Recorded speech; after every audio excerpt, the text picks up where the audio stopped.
Hello बच्चों, welcome back to your own educational channel APS science का ट्यूमर। This is Robin Khandelwal. तो बच्चों, लास्ट हमने सीखा था कि कोई जो वृत्ताकार सड़क है, ये वृत्ताकार सड़क है ना। और इसका मान लो अगर मैंने ऐसे बनाया तो ये सेंटर हो गया, ठीक है।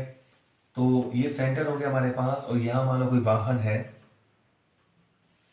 तो उसे गति करने के लिए एक समतल वृत्ताकार सड़क पर गति करने के लिए जो स्पीड होनी चाहिए, ऑप्टिमल स्पीड होनी चाहिए, वो आपको पता, हमने देख लिया था। अंडर रूट क्या होता है? Mu R G. Under root mu R G. Clear है? अब सपोज करो ये हमने एक प्लेन सर्कुलर रोड लिया था।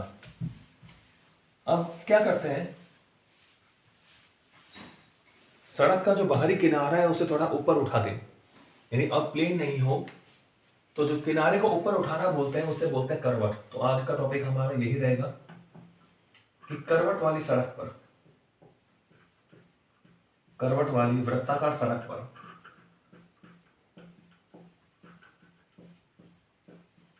वाहन की,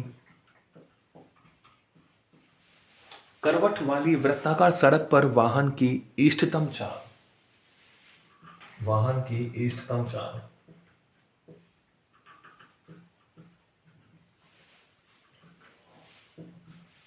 करवट वाली वृत्ताकार सड़क पर वाहन की कौन सी चाल? इष्टतम चाल। ठीक है। तो इसमें पहले जो फर्स्ट पॉइंट ले रहा हूं वो क्या ले रहा हूं कि जब घर्षण बल अप्रभावी हो,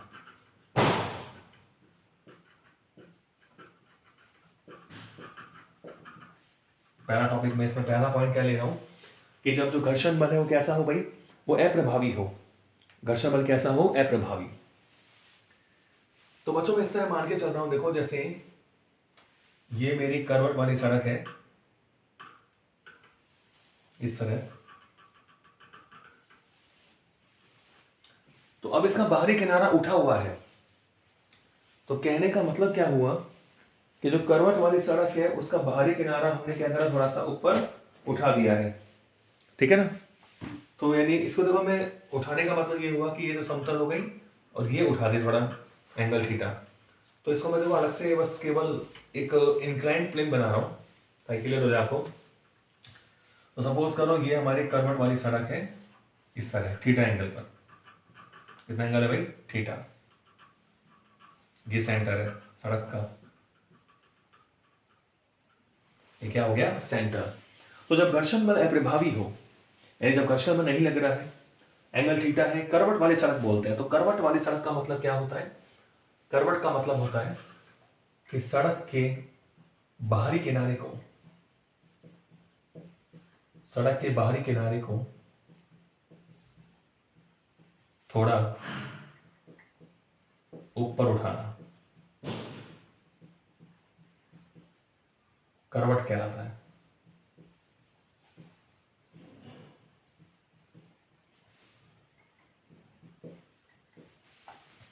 सड़क के बाहरी किनारे को थोड़ा ऊपर उठा दे, वो सड़क में क्या कहलाती है? करवट कहलाती है। तो मैं पहले पॉइंट ले रहा हूं कि जब घर्षण बल अप्रभावी है, कि जब घर्षण बल नहीं लग रहा है, ठीक है, यानी अभिकेंद्रीय बल घर्षण बल से नहीं मिले, उस समय क्या होगा? ये सेंटर है। तो बच्चों ये हमारी कोई वाहन है, मान लो इस तरह, ठीक है, ये कोई वाहन है और ये इसका सेंटर पॉइंट है। सभी बल कहां लगते हैं? सेंटर पॉइंट पे लगते हैं, सेंटर ऑफ मास। तो आपको पता है भाई ये तो इसका वेट लगेगा भार mg, क्या लगेगा? mg। अब ये चूंकि सड़क पर है तो सड़क पर एक क्रिया बल लगा रही है, तो उसके फलस्वरूप क्या लगेगा? प्रतिक्रिया बल। तो प्रतिक्रिया बल हमेशा सतह के लंबवत लगता है। भार हमेशा कहां लगता है? ऊर्ध्वाधर नीचे की ओर। mg हमेशा कहां लगेगा? ऊर्ध्वाधर नीचे की ओर लगता है। तो हमेशा कहां लगेगा भाई? ऊर्ध्वाधर नीचे की ओर। और जो प्रतिक्रिया बल है वो हमेशा लगता है सतह के लंबवत, यानी सतह के लंबवत लग रहा है इस तरह। ये हो गया आर। प्रतिक्रिया बल है ये हमेशा कहां लगता है? सतह के लंबवत।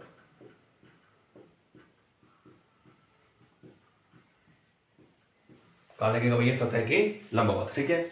आर हमेशा कहां लगेगा? सतह के लंबवत।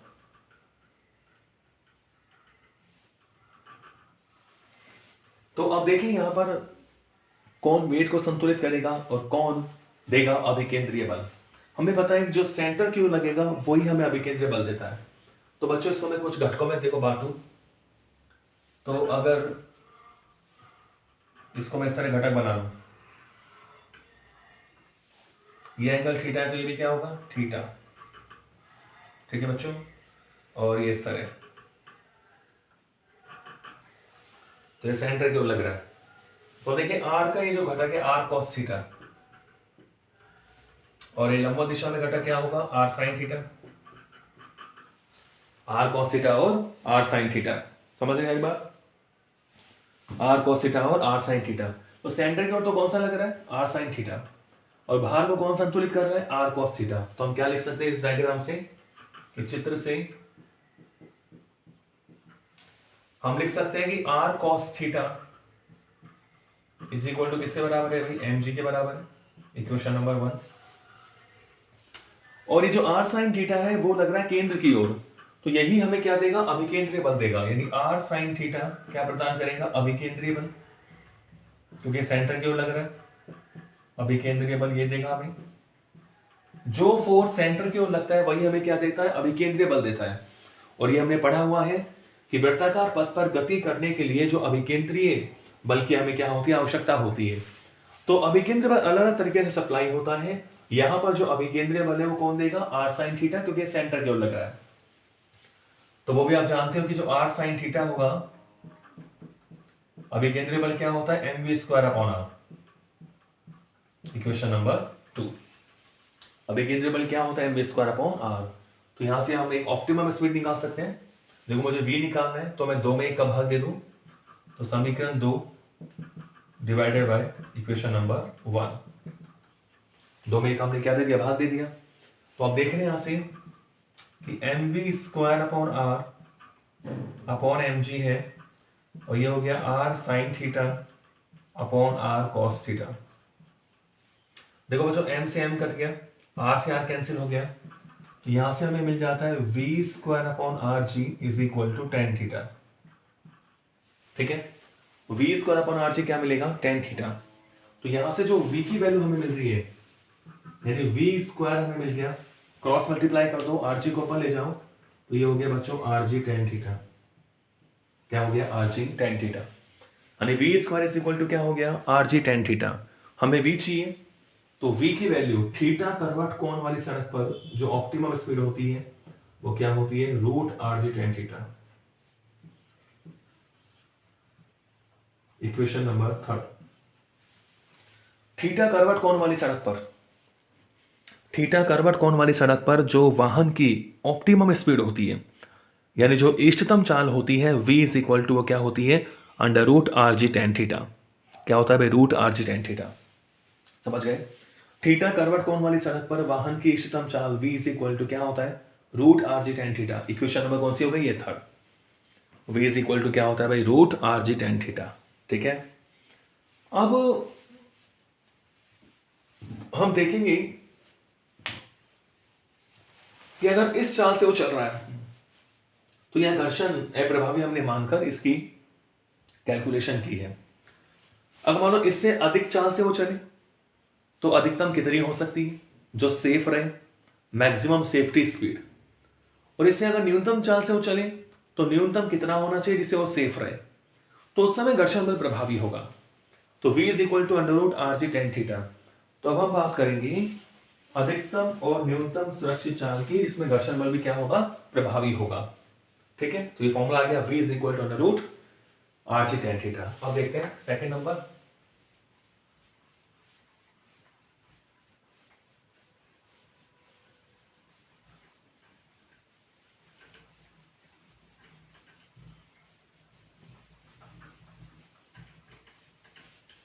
ये तो क्या है जब घर्षण बल अप्रभावी था उस समय जो वाहन की इष्टतम चाल है वो कितनी होनी चाहिए under root R ji ten theta, v is equal to under root R ji ten theta. मैं अब देख रहा हूं सेकंड नंबर, अधिकतम सुरक्षित चाल क्या होगी। अधिकतम सुरक्षित चाल अधिकतम सुरक्षित चाल क्या होगी, और यहां घर्षण बल क्या होगा, प्रभावी होगा। घर्षण बल प्रभावी है। घर्षण बल क्या है भाई, प्रभावी है। तो कह रहे हैं अधिकतम सुरक्षित चाल क्या होगी, उसकी मैं बात कर रहा हूं। यानी घर्षण बल कैसा है, प्रभावी है, इसकी मैं बात कर रहा हूं। मैक्सिमम सेफ्टी स्पीड क्या होगी, घर्षण बल क्या है बच्चों, प्रभावी है। क्लियर है। तो पहली बात यह है कि अगर कोई व्यक्ति की जो चाल है वो √RG tan थीटा से ज्यादा हो तो उसे कितनी स्पीड से चलना चाहिए, यानी what will be we maximum, ये हमें काउंट करना है। ठीक है, √RG tan थीटा से कोई अधिक चाल से चल रहा है तो कितनी अधिक चाल से वो चले, तो उसको हम बात करेंगे अधिकतम सुरक्षित चाल। तो यहां घर्षण बल भी प्रभावी मानेंगे। तो देखो इसमें डायग्राम अगर आप सही बनाते हैं, वो डायग्राम आपको समझ में आ जाता है, तो you can easily find out the formula या expression of maximum optimal speed. तो आप देख सकते हैं बच्चों, ये हमारे पास एक हमने कर्व वाली सड़क ली, ये क्या हो गया, थीटा एंगल हो गया, तो ये क्या हो गया, सेंटर। तो केवल आपको देखो फोर्सेस दिखाने हैं। तो मैंने माना पहले की तरह कि ये मेरे पास कोई व्हीकल है, कोई वाहन है, ठीक है, ये सेंटर पॉइंट हम दिखाते हैं सारे फोर्स। तो ये तो लगेगा बिल्कुल mg, जो गया इस वाहन का भार, weight of A vehicle vertical downward direction में हमेशा जो भार होता है वो ऊर्ध्वाधर नीचे की ओर होता है। ठीक है, अब इस सतह के लंबवत एक फोर्स लगेगा, इसको मैंने क्या मान लिया बच्चों, R। ठीक है, तो वही पहले की तरह इसको भी आप घटकों में डिवाइड कर सकते हो। ये एंगल थीटा हो जाएगा, ये क्या हो गया, R cos थीटा, और ये इस तरह जो लगेगा, ठीक है, ये इसका लंबवत घटक, ये क्या हो जाएगा, R sin थीटा। क्लियर है, ओके। अब देखिए, अब हमें पता है कि व्यक्ति जो है वो √RG tan थीटा से अधिक चाल से गति कर रहा है। व्यक्ति जो है वो √RG tan थीटा से क्या होता है बच्चों, अधिक चाल से वो गति कर रहा है। तो इस समय क्या होता है कि जो घर्षण बल है वो केंद्र की ओर लगता है। कहां लगता है, केंद्र की ओर। व्यक्ति जो है वो अधिकतम चाल से गति करता है, जब √RG tan थीटा से अधिक चाल से वो गति करेगा तो जो घर्षण बल होता है वो कहां होता है, केंद्र की ओर लगता है, क्योंकि वाहन की बाहरी यानी केंद्र से दूर फिसलने की प्रवृत्ति होती है। तो इस समय जो घर्षण बल है वो लगता है सेंटर की ओर। तो इस व्हीकल पर जो घर्षण बल लगेगा वो सेंटर की ओर लगेगा, यानी अगर मैं इसको ऐसे दिखा दूं कि सेंटर की ओर ही लग रहा है घर्षण बल, स्मॉल f लग रहा है भाई सेंटर की ओर। तो ये दिख रहा है आपको कि एंगल थीटा है, ठीक है, तो f यानी ये एंगल क्या हो जाएगा, f cos थीटा हो जाएगा, आपकी घटक कंपोनेंट, और ये क्या हो जाएगा, f sin थीटा। तो यहां घर्षण बल क्या है बच्चों, प्रभावी है। ठीक है, तो जब व्यक्ति √RG tan थीटा से अधिक चाल से गति करता है तो वाहन की जो प्रवृत्ति होती है स्लाइड करने की, फिसलने की, वो बाहर की ओर होती है, केंद्र से बाहर की ओर होती है। तो घर्षण बल कहां लगेगा, सेंटर की ओर लगेगा। ठीक है, तो अब आप इन डायग्राम से आप देख सकते हैं कि हमें कौन देगा, अभिकेंद्री बल। तो आप देख सकते हैं, देखो चित्र से आपको पता लग रहा है कि R cos theta is equal to क्या होगा, F sin theta plus mg। ठीक है, R cos theta is equal to क्या हो गया, अपन एक संतुलन अवस्था की बात कर रहे हैं, F sin theta plus mg, ऊपर वाले बल बराबर नीचे वाले बल, इक्वेशन नंबर 1। अब बताओ सेंटर की ओर कौन कौन लग रहा है, सेंटर की ओर लग रहा है R sin theta plus F cos theta, R sin theta plus F cos theta. तो इसको भी मैं सॉल्व कर लूं, इसको भी मैं ऐसे लिख लूं कि mg इज इक्वल टू, इसको इधर ले आए तो ये हो गया R cos theta minus F sin theta, equation number 1। Clear है, तो हम देख रहे हैं सेंटर की ओर कौन सा लग रहा है, R sin थीटा और F cos थीटा, यानी ये हमें अभिकेंद्रीय बल देंगे, तथा जो सेंटर की ओर लगता है वो से हमें अभिकेंद्रीय बल मिलता है, जो होता है mv²/r। क्या होता है, mv²/r। तो ये जो mv²/r है ये किसके बराबर होगा, ये बराबर होगा R sin theta plus small f cos theta, equation number 2। Okay, तो यहाँ स्मॉल एफ क्या है, फ्रिक्शनल फोर्स है, घर्षण बल है। तो हम देखते हैं स्पीड कैसे निकालते हैं। तो हम 2 में 1 का भाग दे दें, समीकरण 2 में 1 का भाग देने पर इक्वेशन 2 डिवाइडेड बाय 1, ठीक है। तो यह हम इसे सॉल्व करें तो क्या आएगा, देखो mv स्क्वायर अपॉन r और ये mg is equal to mv square upon r और mg से हम डिवाइड कर रहे हैं तो क्या मिलेगा हमें, यानी r sine theta plus small f cos theta, ठीक है, r sine theta plus f cos theta upon r cos theta minus small f sign theta, r cos theta minus small f sine theta, ये हमें मिलता है। तो mv square upon r, mg हमने भाग दिया तो ये हमें वैल्यू मिली, इसको सॉल्व कर लेते हैं। देखो m से m कैंसिल हो गया तो ये मिल गया बच्चों v square upon R G is equal to, देखो r sine theta, r sine theta, small f क्या होता है, म्यू r, घर्षण बल की वैल्यू क्या होती है, म्यू r, तो mu r cos theta upon r cos theta minus mu r sine theta, ठीक है। क्योंकि हमें पता है जो फ्रिक्शनल फोर्स होता है वो क्या होता है बच्चों, म्यू r, पढ़ा है हमने, small f is equal to क्या होता है, म्यू r, क्लियर है। तो यहां से r कॉमन आ रहा है तो मैं देख सकता हूं यहां से, देखो v square is equal to R G, cross multiply कर दिया और r कॉमन आके कैंसिल हो जाएगा, हमारा क्या बचेगा, sine theta plus mu cos theta, step by step बिल्कुल, और cos theta minus mu sine theta, minus mu sine theta, ठीक है। तो v square is equal to R G sine theta plus mu cos theta upon cos theta minus mu sine theta, okay. तो इसको थोड़ा याद रखने के लिए अगर मैं कॉस थीटा से भाग दे दूं, अंश और हर में कॉस थीटा से भाग दे दूं तो बच्चों v square is equal to R G sine upon क्या, कॉस क्या होगा, tan theta plus mu upon, ठीक है, कॉस से भाग दे रहा हूं तो 1 माइनस म्यू टेन थीटा। तो यही हमारे पास अधिकतम सुरक्षित चाल होगी v मैक्सिमम कि अंडर रूट आर जी ten theta plus mu upon 1 minus mu tan theta, ये हमारा फॉर्मूला है। ये बच्चों अधिकतम सुरक्षित चाल, मैक्सिमम ऑप्टिमम स्पीड के लिए फॉर्मूला हो गया करवट वाली सड़क पर जहां करवट कोण थीटा है, तो v मैक्सिमम क्या होगा, अंडर रूट आर जी ten theta plus mu upon 1 minus mu tan theta, बिल्कुल हाँ, आपको याद भी रखना है।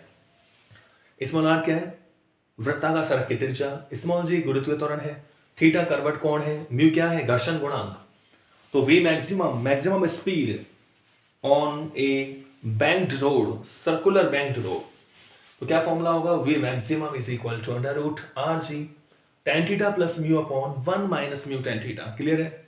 ये हो गया मैक्सिमम स्पीड। तो अब देखते हैं न्यूनतम, कि भाई न्यूनतम स्पीड क्या होगी, न्यूनतम चाल क्या होगी।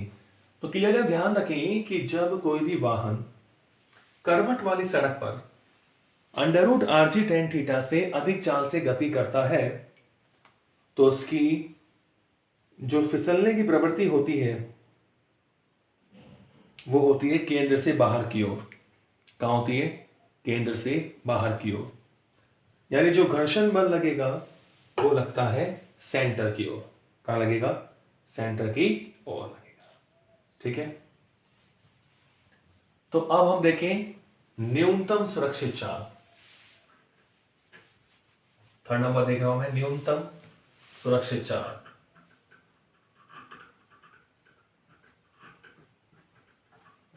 न्यूनतम सुरक्षित चाल, ठीक है। अब इसमें केवल अगर कोई व्यक्ति अंडर रूट आर जी टेन थीटा से कम चाल से चलता है, अंडर रूट आर जी टेन थीटा से कम चाल से चलता है तो उसकी प्रवृत्ति होती है अंदर की ओर फिसलने की। न्यूनतम कितना धीरे चले, तो यदि कोई व्यक्ति अंडर रूट आर जी टेन थीटा से कम चाल से चलता है तो उसकी प्रवृत्ति क्या होती है, अंदर की ओर फिसलने की। तो बच्चों यहां केवल घर्षण बल चेंज होगा, बाकी सब सेम है। यहां पर कि जो घर्षण बल लगेगा अब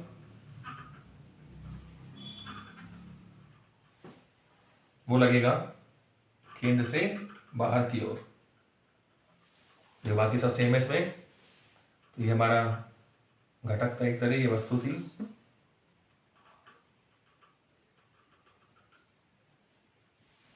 ओके, तो इस समय जो घर्षण बल लगता है वो लगता है केंद्र से बाहर की ओर। तो ये घर्षण बल का घटक, इसको हटाए हम।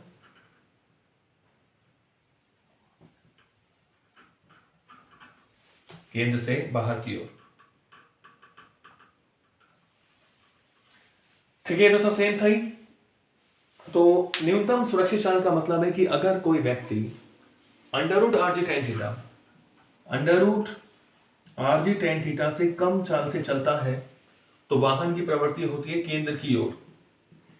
केंद्र की ओर फिसलता है, केंद्र की ओर फिसलेगा, इसका मतलब घर्षण बल कहां लगेगा? केंद्र से दूर लगेगा।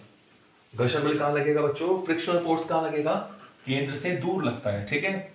तो घर्षण बल को मैं बना रहा हूं कि भाई केंद्र से दूर लग रहा है, तो ये घर्षण बल की डायरेक्शन हो गई स्मॉल f। क्लियर है? तो अब ये जो घटक होगा ये थीटा है, तो ये हो जाएगा f cos थीटा, और अब ये f sin थीटा कहां जाएगा बच्चों? ऊपर जाएगा। आ जाएगा ऊपर f sin थीटा। ओके, तो अब देख लीजिए यहाँ इक्वेशन क्या बनेगा। यस, तो अब आप देख रहे हैं कि mg यानी r cos theta is plus f sin theta होगा। क्या होगा? r cos theta plus f sin theta बराबर mg। तो r cos theta plus f sin theta ये बराबर क्या हो जाएगा? mg। दिख रहा है ना? r cos थीटा ऊपर वाले बल r cos theta plus f sin theta बराबर mg। तो mg बराबर क्या हो जाएगा? r cos theta plus f sin theta ही रहेगा, ठीक है। ये एज इट इज आ गया। सेंटर की ओर कौन सा फोर्स लगेगा? सेंटर की ओर देखो, एक लग रहा है r sin थीटा और दूर लग रहा है f cos थीटा। तो इधर इसको करेंगे तो ये माइनस में हो जाएगा, माइनस f cos थीटा। ये क्या हो जाएगा? Minus f cos theta. यानी आप देख रहे हैं कि केवल फ्रिक्शनल फोर्स का साइन चेंज हो गया। यहां पहले माइनस था, प्लस आ गया, और यहां प्लस था, माइनस आ गया। r sin theta minus f cos theta. तो आप भाग देंगे तो r sin थीटा ये माइनस हो जाएगा, प्लस हो जाएगा। केवल यही चेंज है, माइनस प्लस, ठीक है, और कोई चेंज नहीं है। ये माइनस और ये प्लस, ये माइनस और ये प्लस, ऐसे माइनस, ये क्या हो जाएगा? प्लस। ये हो जाएगा मिनिमम। ये स्पीड कितनी हो जाएगी बच्चों? मिनिमम हो जाएगी। न्यूनतम सुरक्षित चाल √RG tan theta minus μ/1 plus mu tan theta. इसका मतलब ये हुआ कि अधिकतम और न्यूनतम में केवल घर्षण बल का साइन चेंज हो रहा है। वो पहले पॉजिटिव था, वहां नेगेटिव हो जाएगा, और जहां पहले नेगेटिव था वहां क्या हो जाएगा? पॉजिटिव। तो ये न्यूनतम सुरक्षित चाल है जब घर्षण बल क्या होता है? प्रभावी होता है। उसका फॉर्मूला वे मिनिमम हमको मिल जाता है √RG tan theta minus μ/1 plus mu tan theta. तो आज के लिए इतना ही, मिलता है नेक्स्ट वीडियो में। Thank you.